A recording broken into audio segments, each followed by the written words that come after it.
Hello, and welcome to Modern Miracles. My name is Tess, and this is episode 6.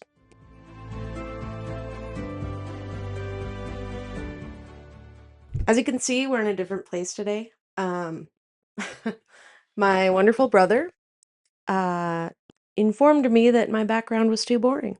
So I set up my desk here, and yeah, I've been meaning to do this anyway, so now I have a place I can do my research and study and all that stuff. So, yeah. I also have this wonderful picture of my brother, which I know he loves. It's his favorite portrait of himself. I know. I know he just adores it. So there you go, Pat. This is in honor of you. Put that right there. Today we're going to be discussing 2 miraculous healings attributed to the intercession of our most recently canonized saint, Carlo Acutis. These were the 2 miracles that were used in his beatification and canonization, respectively. So they have been thoroughly investigated by the Vatican's Dicastery for the Causes of Saints, which we've discussed before. That's the committee that investigates and looks into people who are put forward as potential saints. So, the first miracle, there was a little boy in Brazil who was born in 2009, and he was born with a very rare and serious birth defect, and it's called having an annular pancreas. Basically, what this means is that his pancreas grew around his intestine, and I'll show a diagram here. What this does is it creates like a bottleneck, so food can't pass normally through the intestine and be digested properly. It basically gets stuck there. And this caused him severe pain and vomiting basically his whole life, to the point where when he was 4 years old, he only weighed 20 pounds. Now, usually this condition is treated with surgery, but they can't just remove the part of the pancreas that's grown around the intestine because that might damage the functioning of the pancreas. So they have to do like a bypass surgery, just like you would for weight loss, which is essentially shortening and rerouting the intestine. Now, I couldn't find why this wasn't performed, but my assumption would be that it's because he was so small. He was so, young at the time, and also was severely malnourished. So I imagine he was pretty delicate. So he had this condition, and he basically lived on a protein shake. In 2013, Matthias's mother heard that there was going to be a prayer service at her local parish.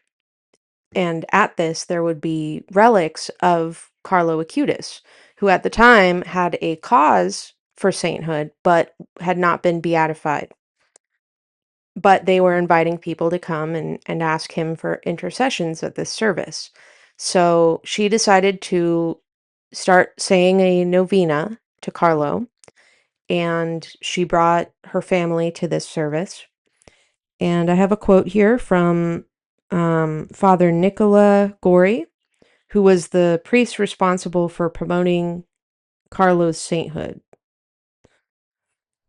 And he said, on October 12th, 2013, 7 years after Carlo's death, a child affected by a congenital malformation, when it was his turn to touch the picture of the future blessed, expressed a singular wish, like a prayer. I wish I could stop vomiting so much. On their way home from that prayer service, the little boy told his mother, I'm healed. He already felt better. And that evening for dinner, he asked for all of his brother's favorite foods, including French fries, rice, beans, and steak. Good choices. And they served him, and he cleaned his plate. There was no vomiting, no pain. He seemed completely fine.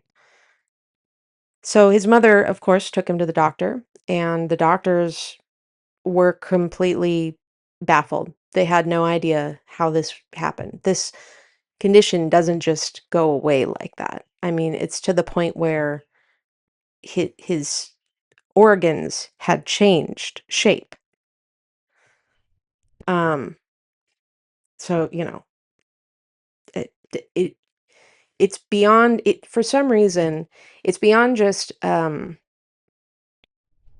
illness that you can't see, if that makes sense. Like to me, it has more impact because it's something you can see, you can understand it very clearly, and you can see it, like his body changed shape. It's incredible. After years of tests, it was declared that Matthias's birth defect had disappeared completely and inexplicably. Pope Francis would formally recognize this as a miracle on February 21st, 2020, and Carlo Acutis would be beatified on October 10th of that same year.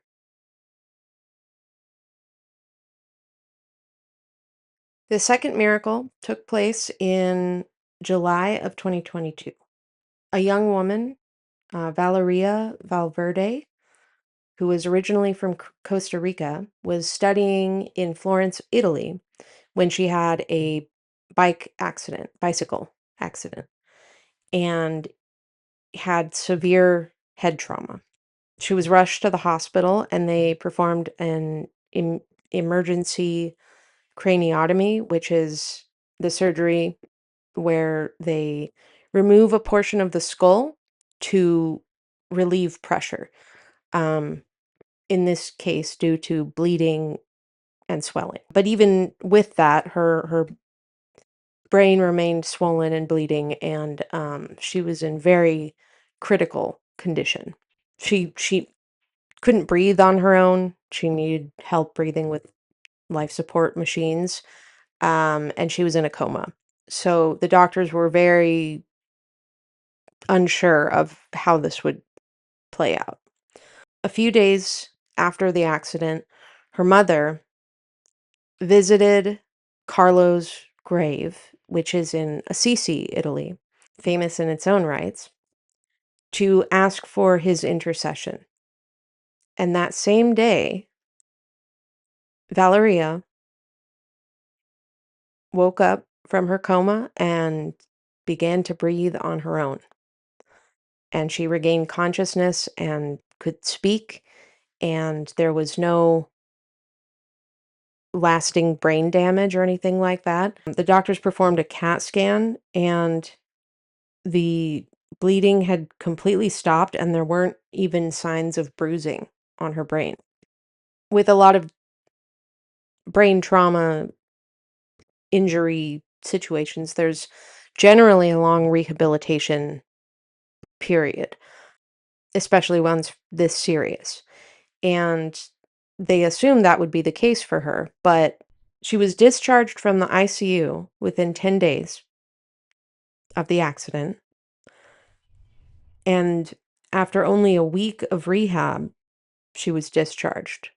And she was well enough by September 2nd to visit Assisi and thank Blessed Carlo for his intercession. This second healing was officially declared miraculous by the Vatican on May 23rd of 2024. And Carlo Acutis was canonized a saint by Pope Leo XIV on September 7th, 2025.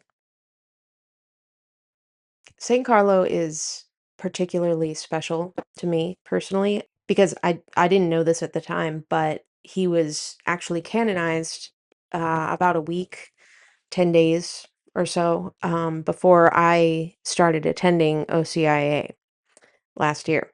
On top of that, he was born less than a year after I was. We're both millennials and, grew up on the internet and playing video games and stuff. And what he's known for, besides being the first millennial saint, is that he made the first internet database of Eucharistic miracles to try and show the world the truth of our faith. And that's what I aim to do with this podcast. So he holds a special place in my heart. St.Carlo Acutis, pray for us. And that's it. Thank you for watching and or listening. Please like and subscribe. If you have any suggestions or comments, please put them in the comments below. Let me know what you think of my background. Yeah, that's it for today. Thank you, and I'll see you next time.